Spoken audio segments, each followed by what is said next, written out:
양육 클래스 성경 개관을 수강하시는 주님의 교회 성도 여러분, 한 주 동안 평안하셨습니까? 오늘은 양육 클래스 마지막 날입니다. 그래서 남아있는 공동서신과 요한계시록에 대해서 우리 함께 알아가는 시간을 갖도록 하겠습니다. 먼저 공동서신에 대한 배경에 대해서 간단히 알아보겠습니다. 예수님께서 승천하신 직후 약 30여 년 동안 유지해 오던 분위기가 어떠한 한 사건을 계기로 크게 바뀌게 됩니다. 그 사건은 바로 로마 대화재인데요.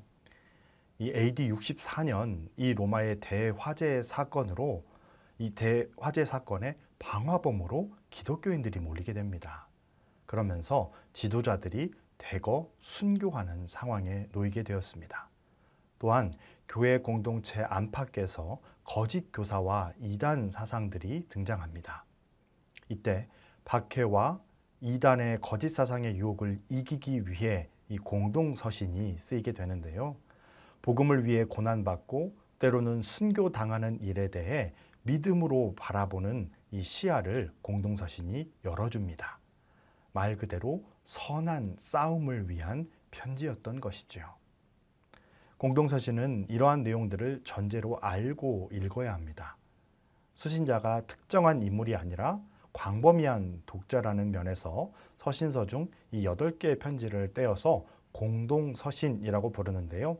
요한 3서는 조금 예외적인 부분이 될 수 있는 게 특정한 수신자가 있기 때문인데 요한 3서를 다룰 때 좀 더 말씀드리도록 하겠습니다. 그럼 공동서신의 첫 번째 편지 히브리서를 알아보도록 하겠습니다. 이 히브리서는 신약 성경 중 독보적인 문체와 접근 방식으로 기록되었고요. 저자가 아직 알려지지 않은 유일한 신약 성경의 책입니다. 그래서 공동서신에 포함하지 않고 개별적으로 다루기도 합니다. 점층적으로 그리스도를 모든 면에서 더 뛰어나신 분으로 주장하면서 그리스도의 우월성을 강조합니다. 그래서 무수한 구약의 구절들을 상세히 설명하는 서신이기도 하죠. 이 히브리서 그림을 계속 보시면서 설명을 더 들으시면 좋겠습니다. 로마의 박해로 인해 유대교로 돌아가는 기독교인들이 많아졌습니다. 이에 따라 히브리서 기자는 진정한 것을 찾았다가 외부적인 위험 때문에 다시 옛날로 돌아가는 어리석음을 경계하라고 이야기합니다. 그래서 유대교와 기독교에서 중요하게 여기는 것들을 비교, 열거하는 가운데 모든 것 위에 예수님이 계심, 즉 예수님의 우월성을 피력하고 있습니다. 제가 이 유대교와 기독교에서 중요하게 여기는 것들을 비교해서 정리해 놨는데요. 한번 이 표를 쭉 보시면 좋겠습니다. 항목마다 유대교와 기독교를 비교하면서 보시기 바랍니다.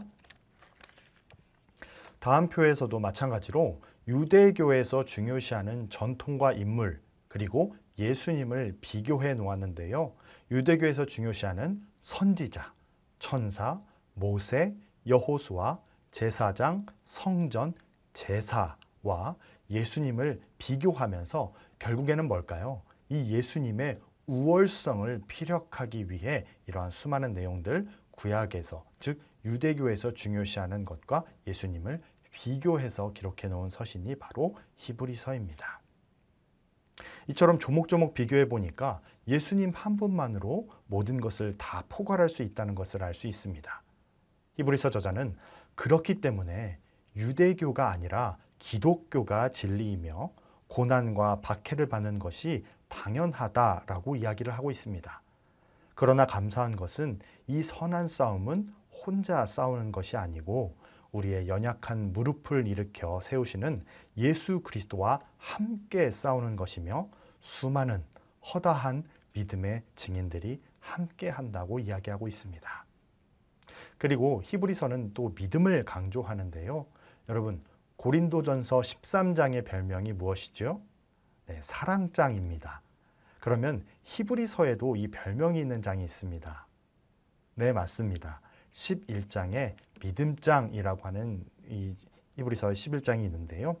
믿음은 바라는 것들의 실상이요 보이지 않는 것들의 증거니 선진들이 이로써 증거를 얻었느니라. 믿음이 없이는 하나님을 기쁘시게 하지 못하나니 하나님께 나아가는 자는 반드시 그가 계신 것과 또한 그가 자기를 찾는 자들에게 상 주시는 이심을 믿어야 할지니라는 말씀과 함께 이 믿음의 선진들을 소개하고 있는 믿음장, 바로 11장이 히브리서에 기록되어 있습니다. 배교의 유혹과 핍박을 이겨내려 애쓰는 성도들에게 권면과 격려를 주면서 예수님을 따르는 자들에게 견디기 어려운 고난의 끝에는 부활의 승리가 있을 것이라는 소망의 말씀과 당부로 히브리서는 끝맺고 있습니다. 다음은 야고보서입니다. 이 정리된 그림을 보시면서 함께 따라가시면 좋겠습니다. 이 야고보서는 신약의 잠언이라고 하는 별명이 있습니다. 왜냐하면 간결하면서도 지혜 문학의 교훈적인 문체로 쓰여졌기 때문에 이러한 별명을 갖고 있습니다. 이 야고보라고 하면 굉장히 많이 헷갈릴 법한 것이 제가 아는 야고보만 해도 5명 정도가 있는데요. 예수님의 제자, 즉 세베대의 아들 야고보도 아니고요. 또 알페오의 아들 야고보도 아닙니다. 그럼 이 야고보는 누구일까요? 네, 예수님의 혈육 동생, 바로 야고보입니다. 예수님의 동생인 야고보는 여러 곳에 흩어져 박해를 받고 시험을 당하고 있는 성도들에게 그 고난을 기쁘게 여기라고 말합니다. 야고보도 이 사도 바울처럼 믿음의 시련이 인내를 만들고 고난도 복임을 아는 사람인 것 같습니다. 왜냐하면 이 야고보가 많은 박해와 시련을 겪는 이들에게 하나님께서 생명의 면류관을 주시리라는 희망의 약속을 확인시켜주기 때문입니다.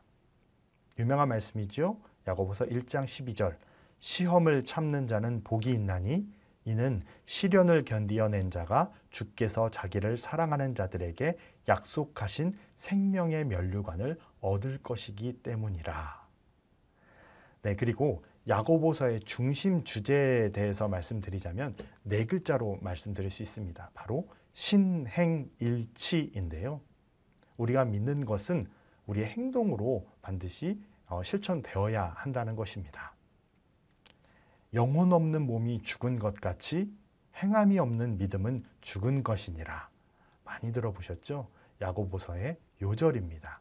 즉 야고보는 행함이 없는 믿음은 죽은 것이라고 생각하며 이 야고보서에 피력하고 있습니다. 바울의 이신칭의와 대치되는 부분이라고 생각하실 수도 있는데요. 그렇지 않습니다.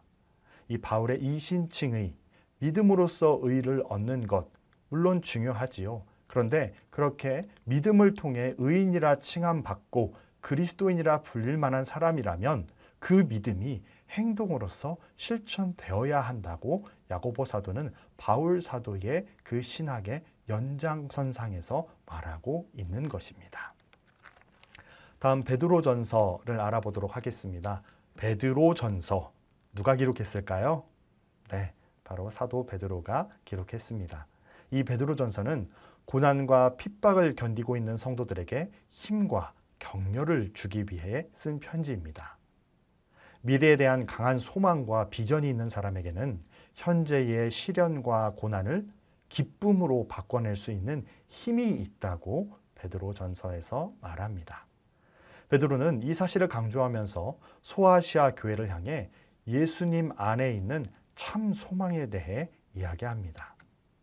제가 이 소아시아 교회라고 말씀드렸는데요. 이 디아스포라, 기독교 디아스포라의 소아시아 5개 지역에 있는 성도들에게 이야기한 것인데 본도, 갈라디아, 갑바도기아, 아시아, 비두니아에 있는 이 디아스포라 형제들에게 이 베드로가 말한 것입니다. 이 베드로전서에 4가지 중심 주제가 있는데요. 첫 번째로 성도의 바른 정체성 인식입니다. 많이 들어보셨을 텐데 택함을 받은 영광스러운 나그네이자 왕 같은 제사장들이라는 것입니다. 그리고 두 번째로는 구원의 확신입니다. 그리스도의 피로 대속함을 받고 하나님의 말씀으로 거듭남, 이것이 두 번째 주제이고요. 또 세 번째는 이 고난에 대한 인내입니다. 불시험, 고난을 인내로써 극복하면 영광의 관을 얻게 될 것이라고 말합니다. 마지막으로 성도들의 성결과 선행의 올바른 생활에 대해서도 베드로 전서를 통해 베드로는 피력하고 있습니다. 이어서 베드로 후서입니다. 이 성도들에게 고난과 핍박이 있음과 함께 거짓 선지자들이 극성을 부렸다는 것, 아까 공동서신의 배경에서 말씀드렸습니다. 그래서 베드로 후서는 재림은 오지 않는다고 거짓 증거하는 이단을 경계할 것을 당부하는 내용을 담고 있습니다. 이 성경 전체의 숲에서 볼 때 하나님께 대한 믿음을 가진 모든 사람을 사탄은 유혹과 회방으로 흔들려고 했죠. 아담을 유혹했고 노아 시대의 백성을 넘어뜨렸으며 욥을 시험했던 사탄은 지금도 쉬지 않고 있다는 것입니다. 그러나 하나님은 노아를 구원하셨고 이스라엘을 애굽에서 건져내셨습니다. 이처럼 하나님께서 약속하신 구원의 날, 주님의 재림은 더딜지라도 반드시 이루어질 것인데 그 날이 바로 오지 않는 이유는 주님께는 하루가 천년 같고 천년이 하루 같기 때문이라고 베드로는 말하고 있습니다. 무슨 말일까요? 이 헬라 사상에 있어서 이 신의 시간, 하나님의 시간 개념은 카이로스라고 이야기를 합니다. 그리고 인간의 시간의 개념은 크로노스입니다. 즉, 왜 이렇게 주님께서 다시 오시지 않으시느냐 라면서 재림 회의주의에 빠진 사람들이 있었는데요. 우리가 생각하는 아직까지 더딘 그 시간이 주님께는 하루와 같을 수 있다는 것입니다. 그렇기 때문에 불평하지 말고 믿음을 끝까지 지키며 주님의 재림을 기다리자라고 하는 내용이 담겨져 있다는 것이죠. 이 베드로후서 그림을 더 보시면서 한 장씩 설명을 해보도록 하겠습니다. 왼쪽에 별표를 보시면 공동서신 2단 경계 다 말씀을 드렸는데 쌍둥이 서신 유다서라고 되어 있죠. 이 유다서와 이 베드로후서는 쌍둥이 서신이라고 불립니다. 그 이유는 유다서에서 조금 더 자세히 말씀드리겠습니다.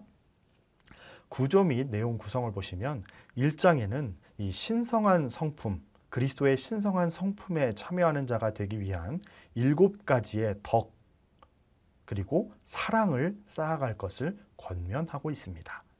2장에서는 이단과 더불어서 호색, 비방, 탐심을 경계하라는 내용이 주를 이루고 있고요. 3장에는 주님의 날, 아까 말씀드렸죠. 이 주님의 재림을 부인하며 새 하늘과 새 땅을 부인하는 이단에 있어서 경계하라는 내용이 담겨져 있습니다. 이어서 이 베드로후서의 쌍둥이 서신인 유다서를 알아보도록 하겠습니다.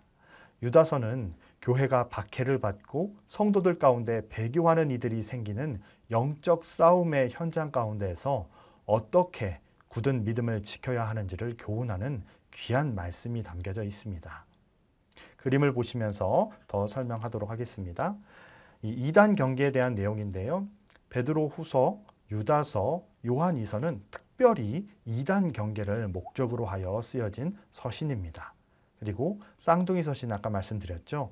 유다서가 전체 25구절밖에 되지 않습니다. 그런데 그 25계절 중에 19절이 베드로후서와 거의 흡사한 내용이기 때문에 이 베드로후서와 유다서를 쌍둥이 서신이라고 부릅니다. 또 이 3가지씩 묶어서 기록된 삼중 복음이 기록되어 있는데요. 이것은 여러분께서 1장 2절과 11절과 19절을 읽어보시면 무슨 말인지 명확히 아시게 될 것입니다. 그리고 굉장히 독특한 것이 이 정경임에도 불구하고 2가지 위경의 내용을 인용하는 것을 볼 수 있습니다. 모세의 승천기, 에녹 일서라는 이 위경에 나오는 내용을 차용하고 있는데요. 위경이 무엇이냐? 주로 주전 2세기에서 주 2세기에 고대 유명한 인물들의 이름을 가명으로 사용하여 기록된 책들로 그 내용들이 정경이나 외경의 수준에 미치지 못하기 때문에 위경, 거짓 위자를 써서요, 위경으로 분류합니다. 권위가 물론 정경과 외경에도 미치지 못하지만 이 모세의 시체 논쟁, 예수 그리스도의 재림 및 최후 심판 언급에 관련된 내용은 거짓이 아니고 차용할 만하기 때문에 이것이 정경, 유다서에 그대로 담겨져서 오늘까지도 내려오고 있다는 것입니다. 다음은 이제 요한서신입니다. 공동서신 중에 누가 기록한 서신일까요? 네, 요한이 기록한 세 개의 서신을 요한서신이라고 또 따로 부르기도 하는데요. 먼저 요한 1서를 알아보도록 하겠습니다. 저자는 요한복음의 저자인 사도 요한입니다. 왜 요한복음의 저자와 같은 요한이다라고 추측할 수 있냐면 이 내용과 언어와 문체가 요한복음과 공통점이 많기 때문이죠. 이 요한은 요한복음에서 예수님이 어떻게 세상의 빛으로 사셨는지를 보여주었고, 요한 1서에서는 세상의 빛 되시는 예수님을 따르는 그리스도인들이 세상의 빛으로서의 삶을 어떻게 살아가야 하는가를 말해주고 있습니다. 사도 요한은 하나님은 사랑이심이라 요한일서의 유명한 구절이기도 하고요. 요한일서를 읽어보시면 하나님이 사랑이시다, 이것을 제대로 알 수 있습니다. 이렇게 정의하면서 그분의 사랑을 알 것과 그분을 따라 사랑을 실천하며 살 것을 강조하고 있습니다. 요한 2서를 이어서 알아보겠습니다. 이 요한 2서는 요한 1서의 축소판이라고도 할 정도로 유사한 내용의 요한 1서의 내용을 약간 보충하는 형식을 취하고 있습니다. 아까 말씀드렸던 대로 베드로 후서, 유다서와 함께 이 요한 2서는 이당 경계 서신인데요. 이 순회 교사들, 올바른 복음, 바른 진리를 전파하는 순회 교사들로 가장하여 침투하는 적그리스도, 즉 영지주의 이단을 물리치는 것을 목적으로 기록한 것이 이 요한 2서입니다. 영지주의 이단 또 나오지요. 중간사를 알아야 할 필요가 바로 여기에 있습니다. 요한 3서입니다.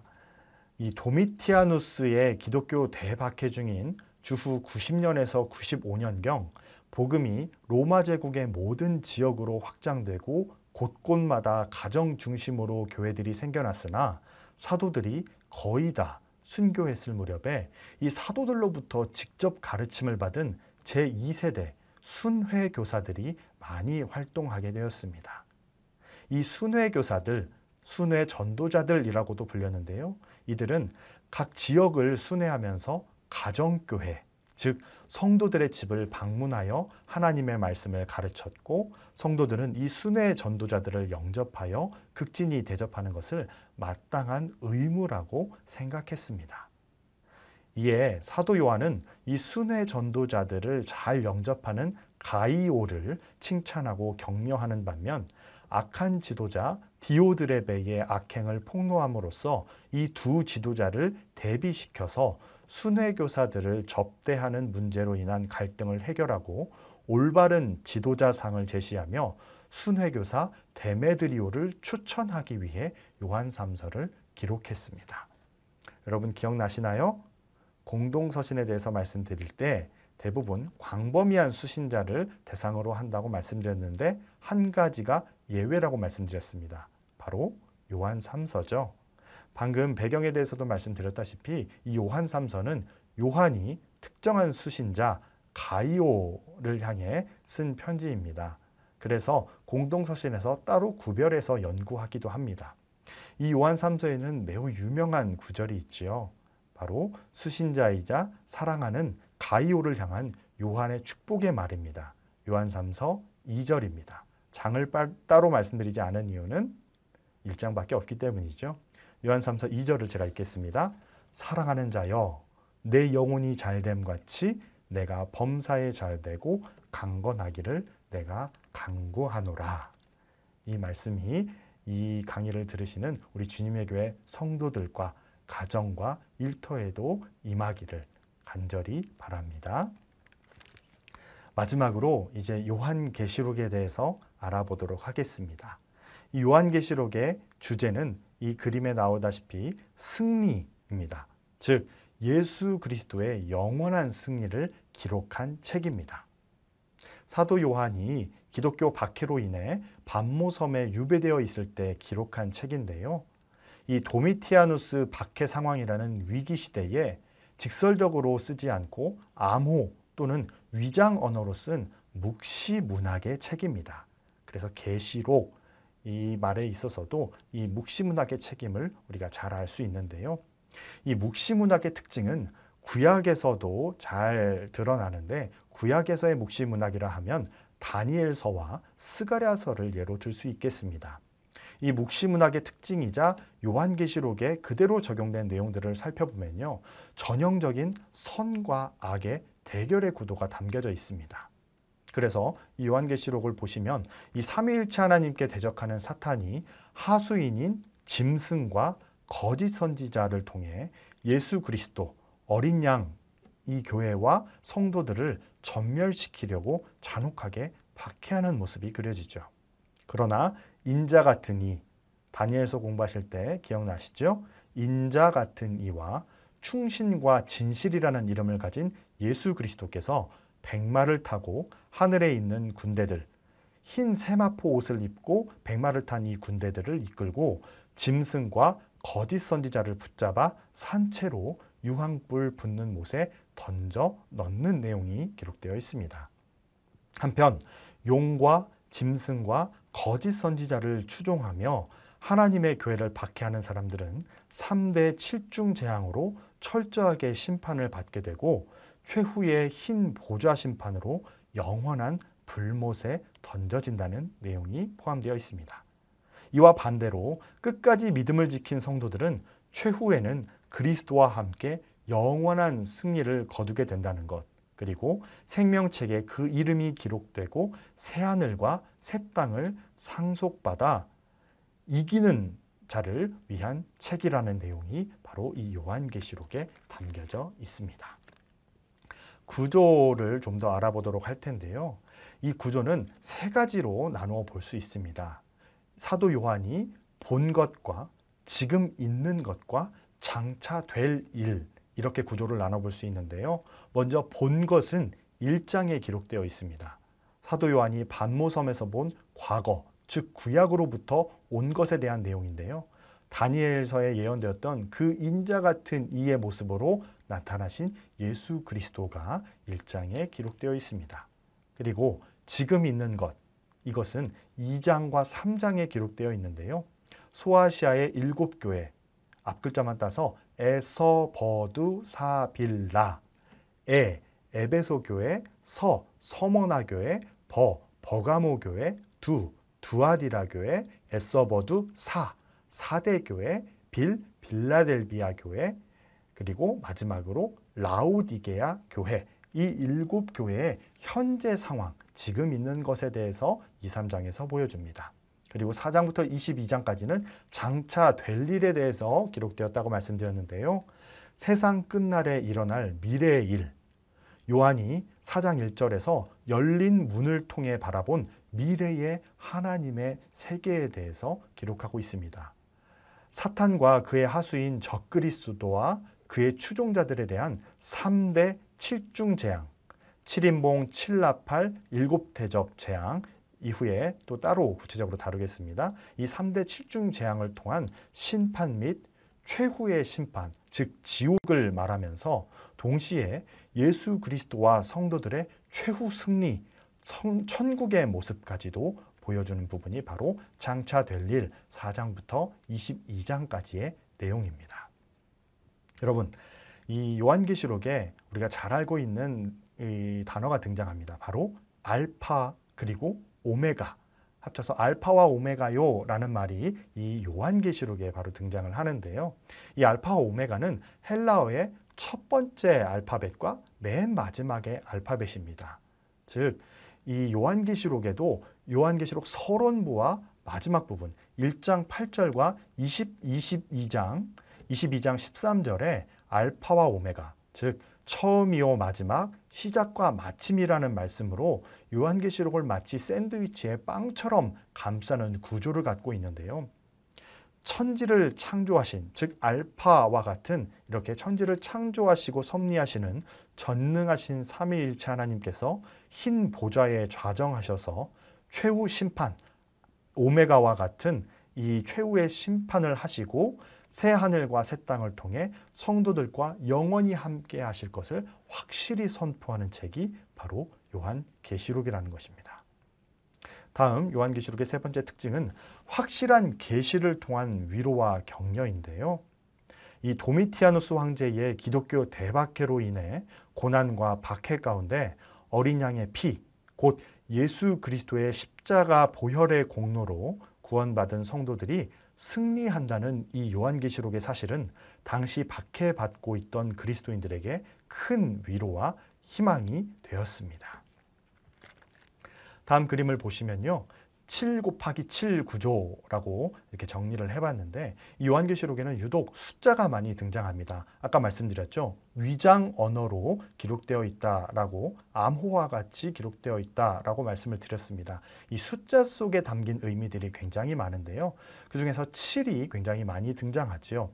교회도 7개, 그리고 또 3중 이 7대 재앙에 대해서 말씀드릴 때 7인봉책, 7나팔, 그리고 7대접재앙이 기록이 되어 있습니다. 그리고 7신비인격, 7멸망, 7가지의 새것, 이 각자의 장에서 찾아보시면서 공부하시는 것도 재미가 있으면서 유익한 부분이라고 볼 수 있습니다. 통독하시면서 한번 찾아보시기 바랍니다.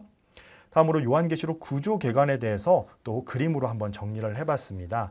1장에서 3장까지 아까 제가 말씀드렸던 부분이 그대로 기록되어 있죠. 그리고 3대 7중 재앙에 대해서도 이렇게 중간에 기록되어 있고 19장부터 22장까지 이제 묵시 종결부 최후의 심판에 대해서 기록되어 있다라고 말씀을 드렸습니다. 그 안에 들어있는 이 사파도 그림을 보시면서 통독해 보시면 매우 유익하실 것입니다.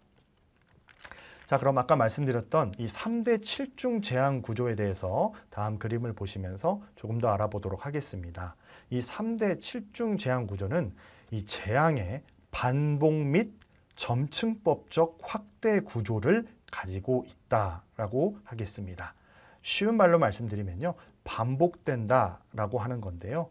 이 7인봉 두루마리 재앙, 이것은 이 어린 양 예수님이 봉인된 두루마리의 인을 하나씩 떼실 때마다 재앙이 임합니다. 반복되죠. 그리고 7개의 나팔 재앙도 마찬가지로 7천사가 각 한 명씩 나팔을 불면 재앙이 임합니다. 반복됩니다. 그리고 7개 대접 재앙도 마찬가지로 7천사가 한 명씩 대접을 쏟으면 재앙이 임한다는 것입니다. 그런데 점층법적 확대 구조라는 것은 이 스케일이 점점 커지고요. 심판에 대한 강도도 점점 강해집니다. 7인봉 두루마리 재앙은 죽이는 것에 대한 내용이 많지 않습니다. 그리고 7인봉 두루마리 재앙보다는 7나팔 재앙이 한층 더 확대되고 강력하고 무서워지지만 3분의 1이라는 제한을 두고 있습니다. 그리고 7나팔 재앙보다는 이 무제한으로 죽이는 7개 대접 재앙이 훨씬 더 확대되고 강력하고 무서워집니다. 그래서 이 요한계시록에 길게 기록되어 있는 이 3대 7중 재앙은 단순 반복과 점층법적인 이 확대 구조를 가지고 있다고 말씀드리겠습니다. 이 요한계시록은 여러분이 읽어보시면서 자세히 공부해 보실 필요가 있는데요. 어떤 분은 요한계시록이 너무 무서워요. 읽다 보니 제가 이단에 빠질까 두려워요 라고 말씀하시는 분들이 계십니다. 그런데 절대 그렇지 않습니다. 성경을 성경 가운데서 진리로 잘 보시고 연구하셔야 오히려 이단에 빠지지 않고요. 이 요한계시록을 바로 할 때 우리가 더 깊은 그리고 확실한 천국 소망을 품을 수 있다는 것, 그리고 이 현실의 어려운 삶 속에서도 이 구원을 향한 소망과 희망을 가지고 살아갈 수 있기 때문에 요한계시록은 더더욱 제대로 공부할 필요가 있는 책이라고 보시면 되겠습니다. 네, 네 번의 강의를 통해서 중간사와 이 신약 성경을 더욱더 알아가는 시간을 가졌습니다. 그리고 오늘은 모든 이 양육 클래스와 성경 개관을 마무리하는 날이었습니다. 여러분 어떻게 성경을 통독하시고 알아가시는데 큰 도움이 되셨는지 모르겠습니다. 두 분의 목사님과 더불어 저희 3명이 열심히 기도하며 준비했는데요. 여러분이 이 성경을 보시는 데에 조금이나마 도움이 되기를 바라는 마음에서 모든 강의를 마치도록 하겠습니다. 항상 성경 말씀을 보실 때마다 우리 주님께서 지혜와 계시의 영으로 여러분들과 함께 하사 그 말씀의 깊이와 넓이가 여러분의 영혼 가운데 더욱더 깊이 새겨지기를 계속해서 기도하겠습니다. 그동안 수고 많으셨습니다. 감사합니다.